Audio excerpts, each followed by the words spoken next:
হাজারো গরিব মানুষের কচি কাঁচাদের বা প্রসূতির একটাই পুষ্টির জন্য নির্ভরশীলতা, তা হলো অঙ্গনওয়াড়ি কেন্দ্র অর্থাৎ মিড ডে মিল। তৃণমূলের আমলে মিড ডে মিলে পুষ্টির বরাদ্দ হয়েছে নাকি, কিন্তু বাস্তবে ঠিক তার উল্টো। কখনো আধপেটা খেয়ে, কখনো জল ডাল খেয়ে ফিরে যেতে হয়েছে বাড়িতে এই কচি কাঁচাদের। সিএজি রিপোর্টে আরও এক দুর্নীতির মেগা সিরিয়াল, পুষ্টির দুর্নীতি।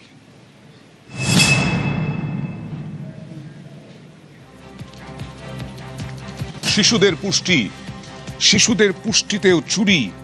শিশুদের পুষ্টি, স্বাস্থ্য, শিক্ষার মতো গুরুত্বপূর্ণ পরিষেবা মেলে অঙ্গনওয়াড়ি কেন্দ্রে।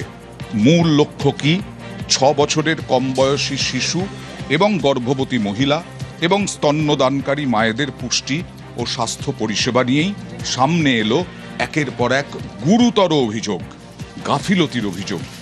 রিপোর্টে দাবি, তৃণমূল জামানায় পরিকাঠামো থেকে পুষ্টি সরবরাহে গাফিলতি হয়েছে। 2017-18 থেকে 2021-22 অর্থাৎ 5 বছরে অর্থবর্ষ পর্যন্ত এই প্রকল্পের কার্যকলাপ খতিয়ে দেখে এবং তা দেখে একাধিক অসঙ্গতি পেয়েছে controller and auditor general CAG.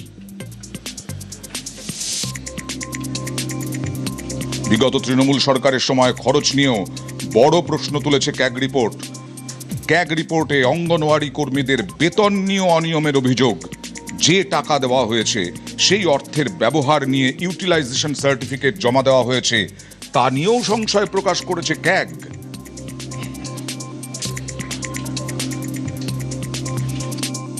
রিপোর্টের উল্লেখ, বার্ষিক ক্ষেত্রে খরচ হয়েছে বলে যেটি দেখানো হয়েছে, আদপে সেই অর্থই খরচ হয়নি। এবং বিশেষ করে যারা কর্মীরা রয়েছেন তাদের যে মাইনের বিষয়ে যে তালিকা জমা পড়েছে, সেখানেও সিএজি রিপোর্টের ক্ষেত্রে অসঙ্গতি জমা পড়েছে। কেন্দ্রের তরফ থেকে যখন গোটা বিষয়টি খতিয়ে দেখা হয়, অর্থাৎ তাদের কাছে যখন ইউটিলাইজেশন সার্টিফিকেট জমা পড়ে, সেখানেই নানা ধরনের অসঙ্গতি, তা নজর আনায়নি সিএজিরও। শুধু টাকা নয়, পরিষেবার মান নিয়েও প্রশ্ন উঠেছে ক্যাগের রিপোর্টে। কি প্রশ্ন উঠেছে ক্যাগের রিপোর্টে?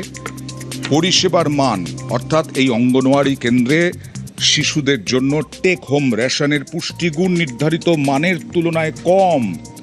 ভাবা যায়, যে গর্ভবতী স্তন্যদানকারী মায়েদের জন্য এই মিড ডে মিল, গরিব প্রসূতিদের জন্য, গরিব বাচ্চাদের জন্য, সেখানে নির্ধারিত মানের তুলনায় কম ছিল পুষ্টিগুণ।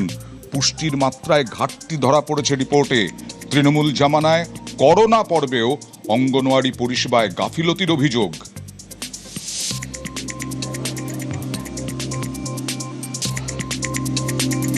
বিভিন্ন সময় রান্না করা খাবার ছাড়াও বিশেষ বিশেষ ক্ষেত্রে বাড়িতে যে রেশন সামগ্রী তা পাঠিয়ে দেওয়ার মতো ব্যবস্থাও ছিল। বহু ক্ষেত্রে অভিযোগ যে পর্যাপ্ত মানের এবং পরিমাণের এই রেশন বাড়িতে পৌঁছানোর কথা ছিল, তা পৌঁছয়নি। বহু ক্ষেত্রেই সেখানে গরমিল ধরা পড়েছে। এমনকি অঙ্গনওয়াড়ি কর্মীদের জন্য পর্যাপ্ত যে শাড়ি, বিভিন্ন ক্ষেত্রে হচ্ছে বাকি পরিকাঠামোগত উপকরণ যেগুলো দেওয়ার কথা, সেখানেও গরমিল থেকে গিয়েছে। কিন্তু তা দেওয়া হয়েছে এমনটাই হিসেবের খাতায় দেখানো হয়েছে। তা অবশ্য পরবর্তী সময় সিএজি রিপোর্টে অসঙ্গতি আকারে ধরাও পড়ে গিয়েছে। সিএজি রিপোর্টে প্রশ্নের মুখে গ্রামের 2 বুনিয়াদ, এক হচ্ছে শৌচাগার, আরেকটা হচ্ছে পানীয় জল। 2017 থেকে এই কয়েক বছরে 2017 থেকে 20 পর্যন্ত 3 বছরে অনুমোদন দেওয়া হয়েছে 18,000-এর বেশি শৌচাগার। 3 বছরে 6,000 করে শৌচাগার হওয়ার কথা। কিন্তু সিএজি রিপোর্টে কি বলা হচ্ছে? কন্ট্রোলার অ্যান্ড অডিটর জেনারেলের রিপোর্টে বছর ঘুরলেও কাজের গতি বাড়েনি এক ফোঁটাও।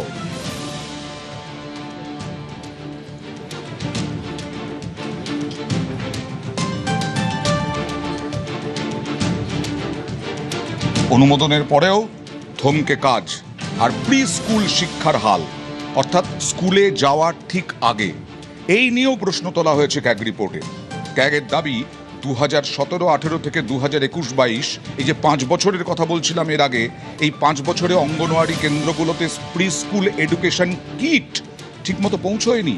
শুধু শিক্ষা সামগ্রী নয়, চরম গাফিলতি ধরা পড়েছে স্বাস্থ্য পরিষেবাতেও। এমনকি অঙ্গনওয়াড়ি কর্মী ও সহায়িকাদের ন্যূনতম প্রয়োজনীয় যে শাড়ি দিই আমরা, শাড়ি দেখাই আমরা, সেই শাড়ির বিলিতেও ঘাটতির অভিযোগ।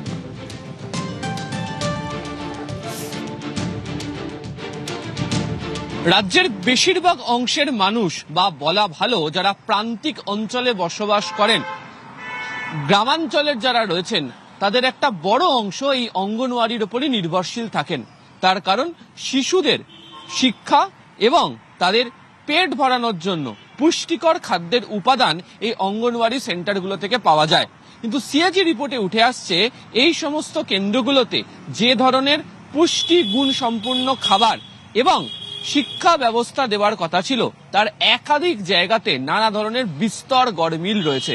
এবং সেই গড়মিলকে কার্যত তারা বলছেন যে শুধুমাত্র পরিকাঠামোগত ক্ষেত্রে দেখলে চলবে না, একটি অঙ্গনওয়াড়ি কেন্দ্র চালানোর জন্য যে ধরনের পরিকল্পনা করে চলা দরকার, তাই বছরের শুরুতে কার্যত করা হতো না।